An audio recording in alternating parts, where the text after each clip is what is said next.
আসসালামু আলাইকুম দর্শক, আজকে একটা খুবই দুঃখজনক একটা ব্যাপার নিয়ে কথা বলবো। সেটা হলো আপনার পটুয়াখালী পুলিশ লাইন্সে এক নারী কনস্টেবলের ঝুলন্ত মরদেহ উদ্ধার। এটা আপনার ওই ওনাদের যে পুলিশ লাইন্সের যে একটা আপনার থাকে বিল্ডিং থাকে, ওইটার ভিতরে এই কক্ষেই লাশটা পাওয়া গেছে, ওনার ঝুলন্ত মরদেহ উদ্ধার। এখানে নিউজটা এভাবে আসছে: পটুয়াখালী পুলিশ লাইন্সের নারী কনস্টেবলের ঝুলন্ত মরদেহ উদ্ধার। পটুয়াখালী পুলিশ লাইনের নারী ব্রাক ব্রাক থেকে তৃষা বিশ্বাস 22 নামের এক নারী কনস্টেবল ঝুলন্ত মরদেহ উদ্ধার করেছে পুলিশ। রোববার 19 জানুয়ারি সকাল 7টায় মরদেহটি উদ্ধার হয়। তৃষা বিশ্বাস মাদারীপুর জেলার ঢাসার থানার পূর্ব কমলাপুর গ্রামের কৃষ্ণ বিশ্বাসের কন্যা। 2023 সালের নভেম্বরে তিনি চাকরিতে যোগদান করেন। পটুয়াখালীর অতিরিক্ত পুলিশ সুপার অর্থ প্রশাসন আহমদ মইনুল হাসান বিষয়টি নিশ্চিত করে জানান, তৃষা বিশ্বাস পারিবারিক কারণে মানসিক বিপর্যস্ত ছিলেন। একই রুমে তার অপর নারী সহকর্মীদের উদ্ধৃতি দিয়ে পুলিশ সুপার বলেন, কয়েকদিন আগে ওই নারী কনস্টেবল চিকিৎসকের শরণাপন্ন হলে চিকিৎসক তাকে হাসপাতালে ভর্তির পরামর্শ দেন, কিন্তু তিনি হাসপাতালে চিকিৎসা নেননি। ময়না তদন্তের পর বিষয়টি নিশ্চিত করা যাবে কেন তার মৃত্যু হয়েছে। এখন দেখেন, আমি এই নারী কনস্টেবল মৃত্যুতে আমরা গভীরভাবে শোকাহত।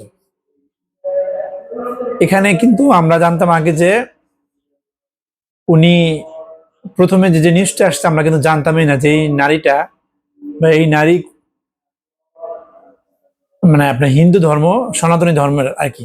এরকম আমরা জানছি যে পটুয়াখালীতে এক নারী কনস্টেবলের মৃত্যু হয়েছে, কিন্তু সে যে হিন্দু এই জিনিসটা আমরা জানতাম। এটা জানছি কেন জানেন? ভারতীয় নোংরা মিডিয়া, ভারতীয় দালাল মিডিয়ার মাধ্যমে। ভারতীয় দালাল মিডিয়া এটা প্রচার করছে। ওই যে শুভেন্দু অধিকারী কে আমি বলি আপনাকে, ভারতের লোকেরাই বলে শুভেন্দু অধিকারীর নাকি জন্মের ঠিক নেই। শুভেন্দু অধিকারীর মতন একটা নোংরা রাজনীতিবিদ কিভাবে রাজনীতিতে চান্স পায়, এটা একটু দেখার বিষয়। শুভেন্দু এটা প্রচার করছে কি, যে বাংলাদেশে নারী কনস্টেবল হিন্দু হওয়ার কারণে, সংখ্যালঘু হওয়ার কারণে তাকে মৃত্যুবরণ করতে হয়েছে বা তাকে মারা হয়েছে, এরকম একটা নিউজ সে প্রচার করছে।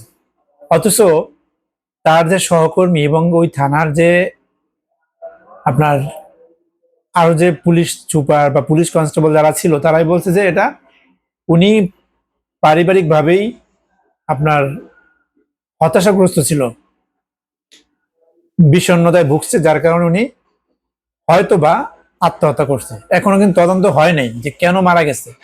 অথচ ভারতের মিডিয়া প্রচার করছে কি, শুভেন্দু অধিকারী এবং তাদের মিডিয়া, যে বাংলাদেশে সংখ্যালঘু হওয়ার কারণে এই নারী কনস্টেবলের মৃত্যু হয়েছে। চিন্তা করতে পারেন যে কত বড় নোংরা।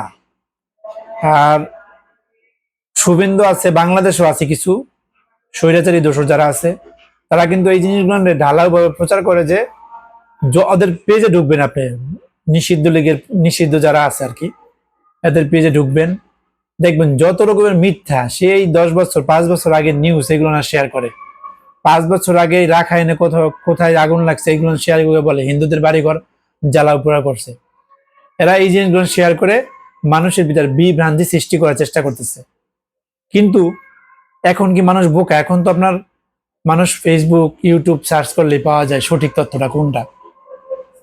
কিন্তু আমি ফেসবুক ইউটিউবে যারা আছেন ভাই ব্রাদার, তাদেরকে অবশ্যই বলবো যে আপনারা এই জিনিসগুলো বিচার বিশ্লেষণ করবেন এবং আপনাকে এটা তদন্ত করবেন যে কোনটা সঠিক কোনটা বেঠিক। তো আমি যেই কথাটা বলার জন্য আজকে আসলাম, সেটা হলো আপনার শুভেন্দু অধিকারী কত বড় মিথ্যুক সেটা প্রচার করলো কি, যে বাংলাদেশের সংখ্যালঘু মেয়ে পুলিশ হওয়ার কারণে তাকে আত্মহত্যা করতে হয়েছে বা মেরে ফেলা হয়েছে, এরকম একটা নিউজ প্রচার করছে। তদ্রূপ আর একজন আছে আমাদের ওই দাঁড়িয়ালা খাটাস, দাঁড়িয়ে আছে দেখবেন, সরি এটা ইসলামিক না, ওইলো দাড়ি তো সবাই অনেকেই রাখে, দাড়ি হিন্দুরা দাড়ি রাখে, তো আমাদের ধর্মীয় একটা জিনিস আর বিধর্মীয় একটা জিনিস। তো ওর নাম হয়েছিল আপনার নিজুম মজুমদার, মানে হার্পিক মজুমদার সবাই চিনে। তো নিজুম মজুমদার বলছে যে বাংলাদেশে পাকিস্তানের সেনাবাহিনী রাস্তায় টহল দিচ্ছে।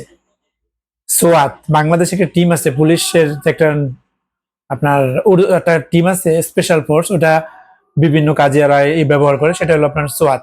এই সোয়াত টিমের ড্রেসটা কিন্তু আলাদা, অন্যরকম একটা ড্রেস। তো এই ড্রেসটা দিয়ে ও বলতেছে কি পাকিস্তানের সেনাবাহিনী বাংলাদেশে টহল দিচ্ছে। নিজুম মজুমদার, ব্যারিস্টার বলে ওকে, নাকি ব্যারিস্টার, এই কুলাঙ্গার সে কেমনে মিথ্যা প্রচার করলো, অথচ তারপর এটা নিয়ে বাংলাদেশে অনেক টিভি নিউজ করছে যে না, এটা বাংলাদেশের ছোয়াত রাজশাহী কোর্টে একটা আওয়ামী লীগের একটা আসামি এমপি কে রাজশাহী কোর্টে নেওয়ার সময় তাকে প্রোটোকল দিয়ে কোর্টে নেওয়া হয়েছে। তো ওরা এটা প্রচার করছে কি যে বাংলাদেশে পাকিস্তানের সেনাবাহিনী রাস্তা টহল দিচ্ছে। এইরকম নিজুম মজুমদার, হারপিক, তারপর আপনার ওই যে ইন্ডিয়ার যে দালাল মিডিয়া, এরা কিন্তু নানান রকম মিথ্যা চালিয়ে যাচ্ছে। তো আমি বলবো ভারতের মতন একটা এত বড় একটা গণতান্ত্রিক দেশ আর গণতন্ত্র দাবি করে, কিন্তু গণতন্ত্র মোটে ওদের নাই। ওদের ভিতরে উগ্রতা, অসভ্যতা, যত রকমের আপনি কল্পনা করতে পারবেন না। ওদের এত উপর উপর লেভেলে চাকরি করে রিটায়ার্ডে আছে, তারা এত বড় মিথ্যা খবর প্রচার করে এবং পার্সোনাল ইউটিউবে তারা প্রচার করে এত বড় বড় মিথ্যা, মানে সঠিক তথ্যটা ঘুরে পেঁচে মিথ্যাকে ওরা প্রচার করতেছে। তো সবাই সাবধান থাকবেন। আর যে যার জায়গায় যে যার জায়গা থেকে সঠিক তথ্য প্রচার করবেন, সঠিক তথ্য জানার চেষ্টা করবেন। আল্লাহ হাফেজ।